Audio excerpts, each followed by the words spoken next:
अ,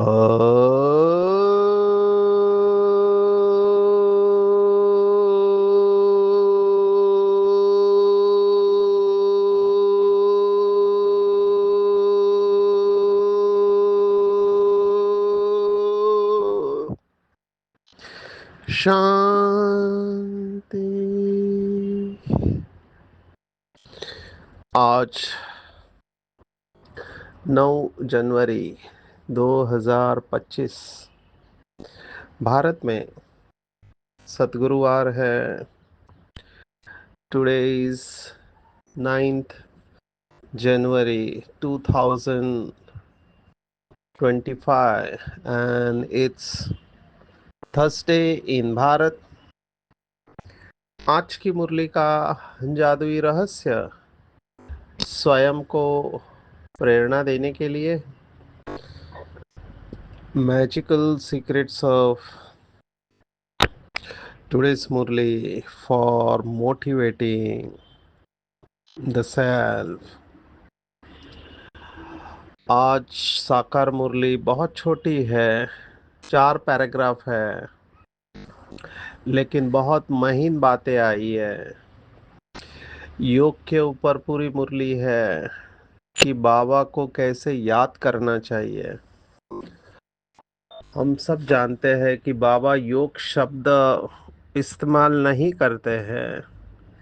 हालांकि समझाने के लिए हम कहते हैं कि राजयोग की पढ़ाई है, लेकिन बाबा ने योग और याद में याद शब्द को ज़्यादा अनुकूलता दिखाई है।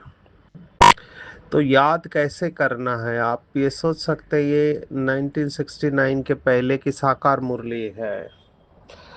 उस साकार मुरली में भी बाबा ने इतनी गहराई वाली बातें बताई है। तो हम इसके ऊपर चिंतन करेंगे कि हम बाबा को किस तरह से याद करते हैं। मैंने देखा कि बीके भाई बहनों के कुछ कॉमन प्रश्न होते हैं। उस कॉमन प्रश्न में ये एक बहुत कॉमन प्रश्न है कि योग क्यों नहीं लगता। दूसरा प्रश्न है माया क्यों आती है।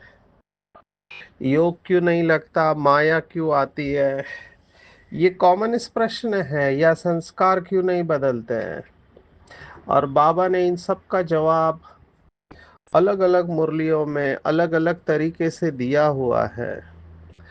तो हमको उन सभी मुरलियों का संकलन करना चाहिए, इकट्ठा करके इस योग के सब्जेक्ट में या याद के सब्जेक्ट में गहराई से जाना चाहिए।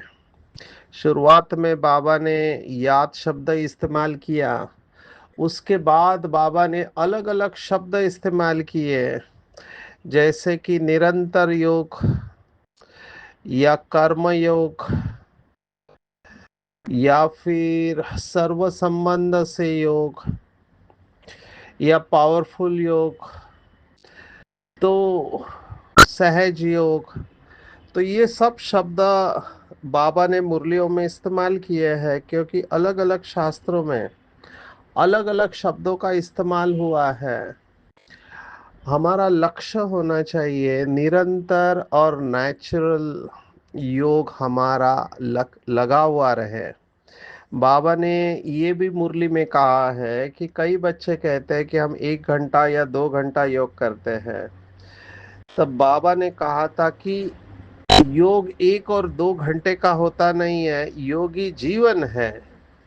तो जीवन में जैसे श्वास निरंतर चलता रहता है, हमको श्वास के लिए कुछ करना नहीं पड़ता है, ये ऑटोमेटिक चलता है।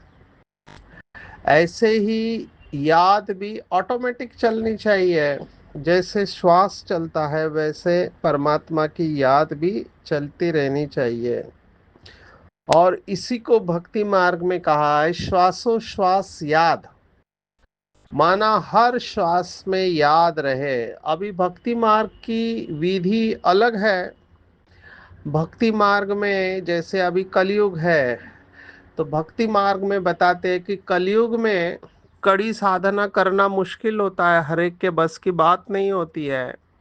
तो कलयुग के लिए उन्होंने बहुत सिंपल फॉर्मूला दिया है कि अगर कोई परमात्मा का नाम ले तो वो सबसे बड़ी साधना हो जाएगी, क्योंकि लोगों के पास परमात्मा का नाम लेने के लिए भी फुर्सत नहीं होगी।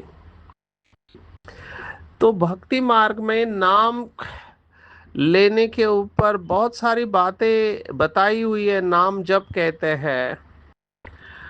अभी इसमें भी बहुत सारे विस्तार है, मैं योग के साथ इसको जोड़ रहा हूँ कि वो लोग कहते हैं कि मनसा पूजा, माना एक है कर्म कांड वाले शास्त्र और एक है मानस पूजा।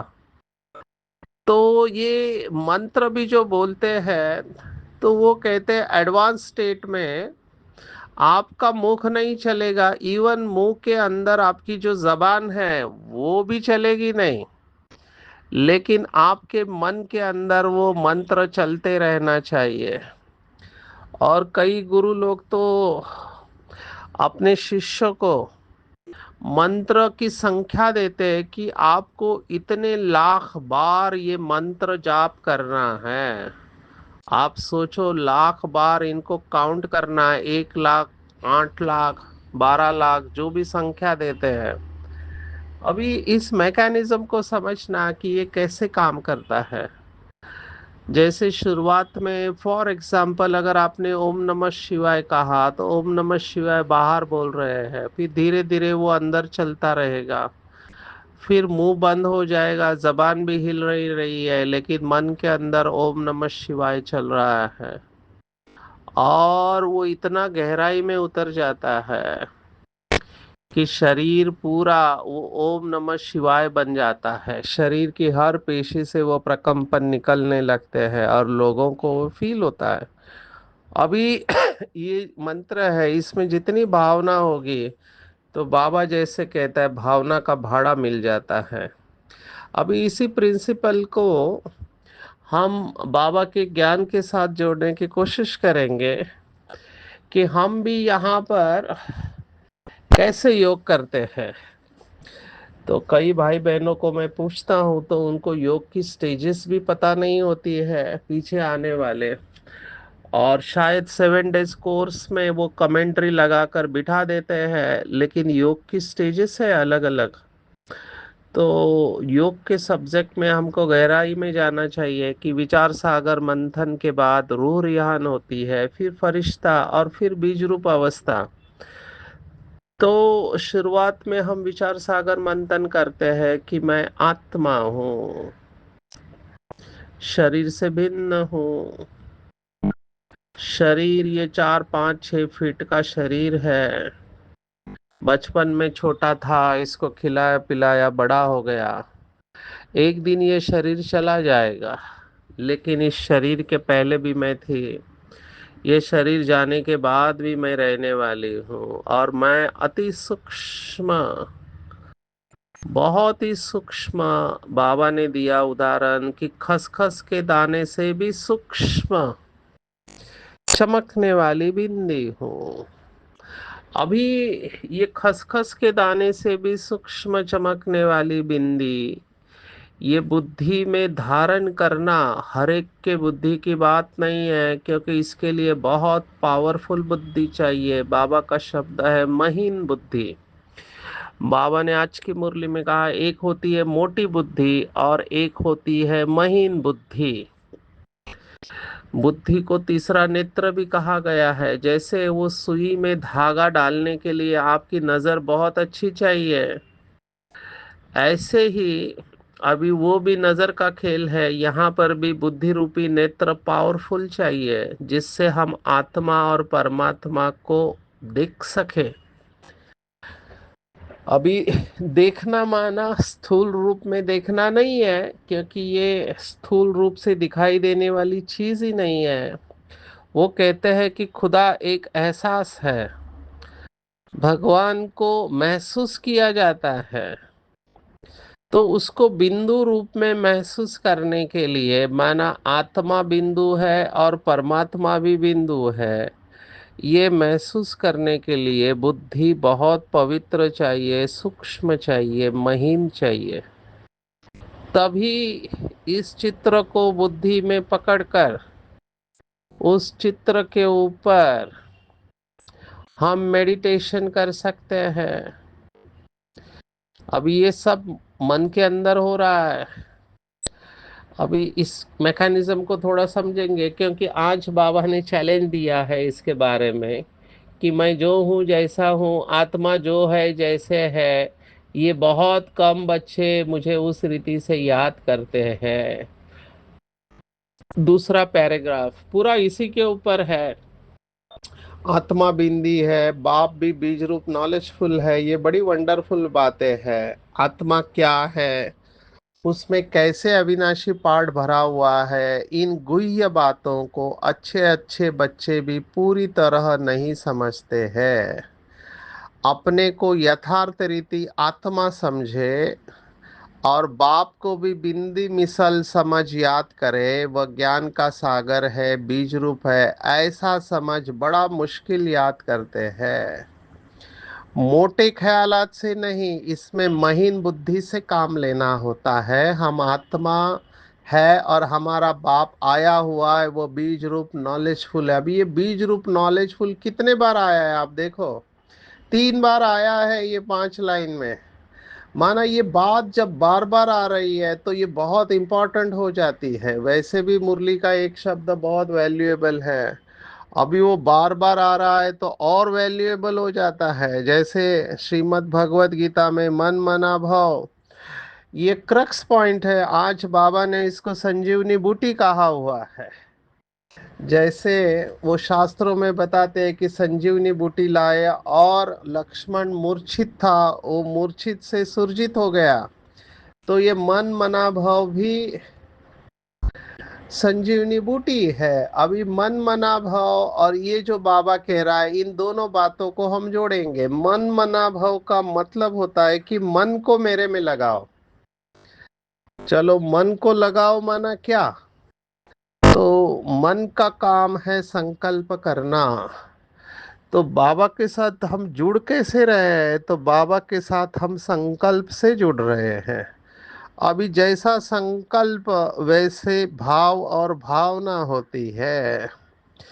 तो केवल संकल्प से नहीं, उसके साथ इमोशंस भी होने चाहिए, जिसको बाबा कहते हैं कि बाप की याद में प्यार के आंसू निकलने चाहिए। क्योंकि ऐसा बाप जो पूरे कल्प में नहीं मिलता है, केवल एक ही बार मिलता है, और जिसको जन्म जन्मांतर हमने याद किया है, तो उसको याद करने का सुख है। आप किसी को 5,000 साल के बाद मिल रहे हो, अवस्था कैसे चाहिए। और वो जो सबसे खूबसूरत है, सत्यम शिवम सुंदरम, प्यार का सागर है, वो आपका अनादि पिता है। अगर वो मिल रहा है तो अवस्था कैसे चाहिए। तो इतना प्यार से बिंदी समझकर बिंदु रूप बाप को याद करना, तो मन को लगाना है। तो संकल्प से हम बाबा के साथ जैसे ही जुड़ जाते हैं, माना मन जैसे ही बाबा के साथ संकल्प से जुड़ जाता है, वैसे बाबा से एक फ्लो चालू हो जाता है, तरंग बाबा से आना चालू होता है। देखो, when prayers go up, blessings come down, ऐसे कहते हैं। जब प्रार्थना ऊपर जाती है तो आशीर्वाद नीचे आता है। बाबा हमेशा कहता है कि मुझसे आशीर्वाद और कृपा मांगनी नहीं है, मांगनी नहीं है, लेकिन जैसे ही हमारा मन, ये वैसे ही है जैसे आजकल मोबाइल को चार्ज करते हैं। हमारी बहनें 7 डेज शिविर में बहुत अच्छा सुनाती है कि पहले सादा मोबाइल था, एक बार चार्ज किया तो 2-2 दिन तक चलता था, वो स्मार्ट नहीं था। लेकिन जब से स्मार्टफोन आया है तो उसकी बैटरी जल्दी डिस्चार्ज हो जाती है। तो हम घर में भी एक चार्जर रखते हैं, ऑफिस में दूसरा चार्जर रखते हैं, और तीसरा चार्जर कार के अंदर रखते हैं। उसके बावजूद भी हमको पता है कि फ़ोन डिस्चार्ज हो सकता है ट्रैवलिंग में, तो साथ में एक्सटर्नल बैटरी भी रखते हैं। तो ये मोबाइल के लिए हम कितना ध्यान रखते हैं कि ये डिस्चार्ज ना हो जाए, क्योंकि सभी काम इससे होते हैं। फ़ोन करना, आजकल डायरी भी मोबाइल में ही मेंटेन करते हैं, बैंकिंग अकाउंट्स भी मोबाइल में होते हैं। सब कुछ खरीदना, ऑर्डर करना, ये सब मोबाइल से हो रहा है। तो मोबाइल को हम डिस्चार्ज होने नहीं देते हैं, लेकिन जो व्यक्ति मोबाइल को यूज कर रहा है वो भले ही डिस्चार्ज हो जाए। तो हमको अपने को चार्ज करने के लिए भी समय देना चाहिए। तो जैसे ही वो मोबाइल का प्लग होता है, वो 3 पिन सॉकेट में जाता है तो करंट आना चालू होता है। कुछ ऐसे ही होता है जब हमारा मन मन मना भाव अवस्था में है, माना ये 3 पिन सॉकेट जैसे जाती है चार्जर की, वैसे हमारा मन शिव बाबा में लग गया तो वहां से करंट आना चालू होता है, और वो करंट ग्रहण करने वाली बुद्धि होती है। तो बुद्धि के अंदर शक्तियां धारण होने लगती है, ज्ञान गुण और शक्तियां। ये हो गई योग की प्रोसेस। योग की प्रोसेस है, मन संकल्प करता है, बुद्धि अनुभव करती है, बुद्धि विजुलाइज करती है, और बुद्धि शक्तिशाली बनती है। और जितनी बुद्धि शक्तिशाली होंगी उतना हम संकल्पों को ब्रेक लगा पाएंगे, परिस्थिति में फुल स्टॉप लगा पाएंगे। इसीलिए भले मन मना भाव है, लेकिन इस योग को बुद्धि योग कहा गया है। तो लगाना मन को है, लेकिन शक्ति या बुद्धि खींच रही है। एक्चुअली मन और बुद्धि, ये जो बातें है, ये हमारे सहजता के लिए दो हिस्से बताए, बाकी है तो आत्मा की ही शक्ति। आप में से किसी ने अमीबा जानवर को देखा होगा। अमीबा ये माइक्रोब है, तो इसके सूडोपोडिया बोलते हैं, उसके हाथ और पैर बदलते रहते हैं। तो एक ही होता है वो, लेकिन उसके हाथ और पैर समय समय पर बदल रहे होते हैं। ऐसे ही आत्मा का एक हाथ मन है, दूसरा हाथ बुद्धि है। तो मन जैसे ही सॉकेट में लगता है परमात्मा के, वहां से फ्लो चालू हो जाता है, लेकिन है वो आत्मा ही। तो ये विधि बाबा कह रहा है कि इस तरह से आप याद करेंगे तो याद फलदायी होंगी। और फिर जैसे ही मन लग गया शिव बाबा के साथ में, फिर चिंतन अगले स्टेप पर जाना है कि शिव बाबा बिंदी है, मैं भी बिंदी हूँ, लेकिन शिव बाबा कल्प वृक्ष का बीज है और वो चैतन्य बीज है। उसके अंदर पूरे कल्प वृक्ष की नॉलेज है। तो बाप नॉलेजफुल है। तो वो नॉलेज शिव बाबा से मेरे अंदर प्रवेश कर रही है। ये जो वेदों की प्रार्थना है, तमसो माँ ज्योतिर्गमय, माना हे परमात्मा अंधकार से प्रकाश की ओर ले चल, ये एक्चुअली प्रार्थना नहीं है, ये भी एक विजुअलाइजेशन है, योग है। जैसे गायत्री मंत्र में भी कहते हैं भर्गो देवस्य धीमहि, माना मेरे बुद्धि को भी प्रकाशित करो। तो बुद्धि में प्रकाश आने लगता है और बुद्धि प्रकाशित हो जाती है। तो ये पूरा योग की विधि बाबा बहुत सिंपल करके समझा रहे हैं। लेकिन फिर बाबा ये भी महसूस करते हैं कि सभी की बुद्धि महीन होती नहीं है। ऐसे बहुत है जो मोटी रीति सिर्फ कह देते आत्मा और परमात्मा, लेकिन यथार्थ रीति बुद्धि में आता नहीं है। तो बाबा ने कहा ना से तो मोटी रीति सिर्फ कह देते हैं, याद करना भी ठीक है, परंतु वह यथार्थ याद जास्ती फलदायक है। वह इतना ऊंच पद पा नहीं सकेंगे, इसमें बड़ी मेहनत है। मैं आत्मा छोटी सी बिंदी हूँ, बाबा भी इतनी छोटी सी बिंदी है, और उनमें सारा ज्ञान है। यहाँ भी तुम बैठे हो तो कुछ बुद्धि में आता है, लेकिन चलते फिरते वह चिंतन रहे सो नहीं, भूल जाते हैं। सारा दिन वही चिंतन रहे, यह है सच्ची सच्ची याद। तो बाबा ने डेफिनेशन दिया है, सच्ची सच्ची याद कौन सी है। तो इसके ऊपर बहुत गहराई से मनन करना है। आज के मुरली के हिसाब से अपने को अति सूक्ष्म बिंदी समझना। बाप भी बिंदी है, बीज रूप नॉलेजफुल है, ये चलते फिरते याद रहे। और सारा दिन उसी का चिंतन रहे, ये है सच्ची सच्ची याद।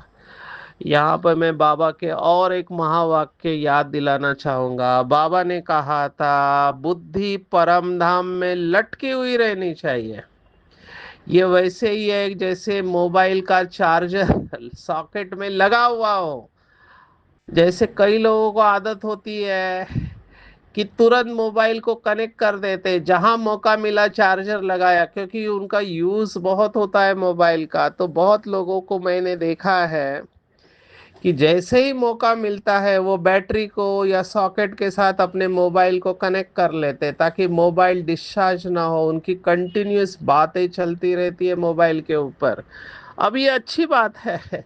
हमने इसी भाव से नशा मुक्ति में भी देखा है कि जो अट्टल होते हैं शराब पीने वाले, वो थोड़ा भी अपने नशे को कम होने नहीं देते हैं। पहले से ही तैयारी में रहते हैं कि मेरा नशा कम हो गया तो तुरंत नशा चढ़ाना है। बात वही है।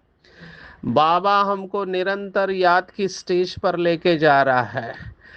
ऐसी स्टेज जहां पर हमें कोई अलग ना कर सके। जिसको, जैसे मेडिकल में एक बीमारी है जिसको सायमिस ट्विन कहते हैं, कि दो बच्चे जुड़े हुए रहते पेट से, छाती से या पीठ से, कंटिन्यूअस, पैदा ही वैसे होते हैं। अब ये दोनों हमेशा साथ है। हमको भी ऐसे बाबा के साथ जुड़ा हुआ रहेंगे तो निरंतर याद बनी रहेगी। और इसी को ही बाबा ने कहा, चलते फिरते याद में रहना, या शास्त्रवादियों ने कहा अजपा जाप, या श्वासोश्वास याद। भाव उसके पीछे यही है कि निरंतर हम याद में रहे तो हम कमाल कर सकते हैं। बाबा ने आज रिजल्ट बताया। भल बहुत अच्छी अच्छी मुरली चलाते हैं, परंतु योग बहुत कम है, देह अभिमान बहुत है। इस गुप्त बात को पूरा समझते नहीं है, सिमरन नहीं करते हैं। मैं अपनी भी चेकिंग करता हूँ। मैं सोचता हूँ मैं सबको इतना सुनाता हूँ, मेरे योग की अवस्था कैसे है। तो मैं देख रहा हूँ मुझे कोई बंधन नहीं है पर से, कोई परिवार नहीं है, बीवी बच्चे नहीं जिनको संभालना है। हाँ, माता जी है, उनको देखना होता है, लेकिन वो भी भाई ही देख रहे हैं। मैं बीच बीच में जाता हूँ तो पर से टेंशन नहीं है। अवस्था बहुत अच्छी चाहिए, लेकिन इतना सेशन लेने के बाद भी, दूसरों को सुनाने के बाद भी, मैं कैंडिडली एक्सेप्ट करता हूँ, माना सबके सामने स्वीकार करता हूँ कि इसके लिए बहुत अटेंशन देना पड़ रहा है। हालांकि बाबा की मदद हमको मिलती है क्योंकि सेवा में रहते हैं, अपने को फ्री नहीं रखते हैं, लेकिन इतना सब करने के बाद भी ये जो निरंतर याद का पॉइंट है उसके ऊपर बहुत अटेंशन रखने से वो अवस्था बनती है। तो मैं सोच रहा हूँ मेरी ये हालत है तो जो घर गृहस्थ में है, जिनको बाल बच्चे हैं, घर को चलाने की इतनी जिम्मेवारी है, उनकी क्या हालत होती होगी। तो डेफिनेटली टफ है, लेकिन असंभव नहीं है। अगर हम ट्रस्टी बनते हैं और अंदर बाबा बाबा चलता रहता है, हर वक्त हम बाबा के साथ बात करते हैं, बुद्धि जितनी हमारी सूक्ष्म होते जाती है, तो ये संभव है। बाबा ने कहा पहले तो कर्मातीत अवस्था चाहिए, वही उच्च पद पा सकेंगे। विश्व का मालिक बनना कोई मासी का घर थोड़ी है। वो अल्पकाल के मर्तबे पाने के लिए भी कितना पढ़ते हैं। अब ये बाबा तुलना कर रहा है कि अल्पकाल है उनका, इतना पढ़ाई करते हैं, शरीर छूटेगा भरोसा नहीं है, लेकिन उसके लिए भी वो लोग इतना मेहनत करते। तो यहाँ पे तो विश्व के मालिक बन रहे हैं, तो हमको कितना मेहनत करना चाहिए, तो इसके ऊपर सभी चिंतन करेंगे आज पूरी दिन भर। बिंदु बन के बिंदु रूप बाप की छत्र छाया में रहने का अभ्यास करेंगे। बाबा ने आज फिर से याद दिलाया है, जैसे वो आशिक माशुक होते हैं, हाथ कार डे दिल यार डे, वो हाथों से काम कर रहे होते हैं लेकिन दिल में उनके माशुक का चेहरा ही रहता है। आज बाबा ने कहा यही प्रतिज्ञा धोखेबाज माया तुड़वाने की कोशिश करते हैं, क्योंकि दिल में या तो बाप है या बातें हैं। तो हमने प्रतिज्ञा की है कि कोई भी देहदारी से हम दिल नहीं लगाएंगे। आत्मा कहती है हम एक बाप को ही याद करेंगे, अपनी देह को भी याद नहीं करेंगे। परंतु माया यही प्रतिज्ञा तुड़वाती है, देह में लगाव हो जाता है। लेकिन बाबा ने वार्निंग दिया है, जो प्रतिज्ञा तोड़ते हैं उन्हें सजाएं भी बहुत खानी पड़ती है। सजाओं के ऊपर आज बाबा ने टच किया हुआ है, हमको इसके ऊपर चिंतन करना चाहिए। सजा के ऊपर बाबा ने क्या कहा, जैसे वो काशी कलवट माना काशी करवत का मंदिर है, तो उनको उस समय सजा मिलती है, लेकिन वहां पर वो महसूस करते हैं कि मैं सजा भुगत रहा हूँ, तो माफी मांगते हैं कि हमें माफ करो। लेकिन बाबा ने कहा फिर से वो पाप कर्म करना चालू कर देते हैं।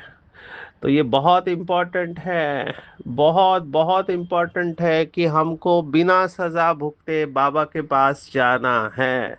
लेकिन इसके लिए बहुत बहुत अटेंशन रखना है। प्रतिज्ञा तोड़ते हैं तो सजा भी बहुत खानी पड़ती, पद भी भ्रष्ट हो जाता है। माया बड़ी धोखेबाज है, कोई भी हालत में माया से अपने को बचाना है। बहुत कड़ी बीमारी है, सारा दिन देह अभिमान में रहते हैं, मुश्किल से बाप को याद करते हैं। तो इसके ऊपर चिंतन करेंगे। मनुष्य कभी भी स्पिरिचुअल नॉलेज दे नहीं सकते। बाबा ने आज कहा स्पिरिचुअल नॉलेज केवल स्पिरिचुअल फादर ही दे सकते हैं। विशेष आज की मुरली में बाबा ने जो याद प्यार दिया है, याद प्यार बहुत सुंदर लगा मुझे। बाबा ने किसको याद प्यार दिया, तो सर्विसेबल, आज्ञाकारी और फरमान बरदार, नंबरवार पुरुषार्थ अनुसार बच्चों प्रति याद प्यार। तो बाबा के नजरों में हमेशा सर्विसेबल बच्चे रहते हैं, आज्ञाकारी और फरमान बरदार ही रहते हैं। तो चेक करना चाहिए क्या मैं ऐसा सर्विसेबल, आज्ञाकारी और फरमान बरदार हूँ। शिव बाबा को लगते प्यारे, दिन रात जो सेवा में बिताए। वरदान विशेष है, बहुत दिनों के बाद अमृत वेले का महत्व बताने वाला वरदान है। एक एक शब्द बहुत इंपॉर्टेंट है। ब्रह्म मुहूर्त के समय विशेष ब्रह्मलोक निवासी बाप ज्ञान सूर्य की लाइट और माइट की किरणें बच्चों को वरदान के रूप में देते हैं। ये वरदानी समय होता है अमृत वेले का। और जो बाबा के बच्चे रेगुलर है वो इसका अनुभव करते हैं। मैंने बहुत भाई बहनों से मिला है जिन्होंने आज तक एक दिन भी अमृत वेला मिस नहीं किया है। तो ब्रह्मलोक में रहने वाला शिव बाबा लाइट और माइंड देता है, कितने भाग्यवान है। साथ में और क्या होता है, तो साथ साथ ब्रह्मा बाप भाग्य विदाता के रूप में भाग्य रूपी अमृत भी बांटते हैं। तो देखो, शिव बाबा लाइट और माइंड दे रहा है और भाग्य विदाता ब्रह्मा बाप अमृत बांट रहे हैं। लेकिन कंडीशन क्या है, बुद्धि रूपी कलश अमृत धारण करने योग्य होना चाहिए, किसी भी प्रकार का विघ्न या रुकावट न हो।